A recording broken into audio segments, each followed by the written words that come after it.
Welcome to Not Milk Never Milk. Subscribe if you're lactose intolerant. In this video, I will show you how to open your Volkswagen Jetta key fob. First, you will need a small flathead screwdriver and a new CR2032 battery. These are the only tools required for this simple process.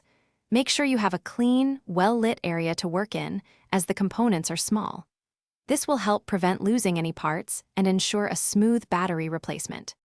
Now, let's open the key fob. Carefully insert the tip of your small flathead screwdriver into the narrow slot located on the side of the fob. With a gentle twisting motion, you can begin to separate the two halves of the casing. It is important to apply steady, light pressure to avoid scratching or breaking the plastic housing. The two pieces should come apart with minimal effort. Once the key fob is open, you will see the old battery.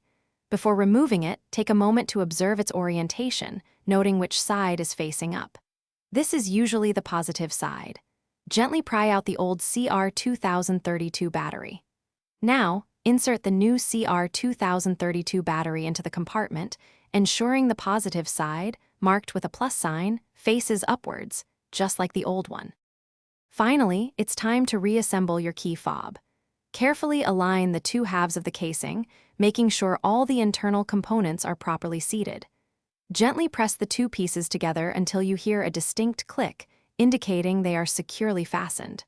To confirm success, test the key fob's functionality by attempting to lock and unlock your Volkswagen Jetta. It should now work perfectly. Thanks for watching. If this was helpful, leave a like and consider subscribing. See you next time.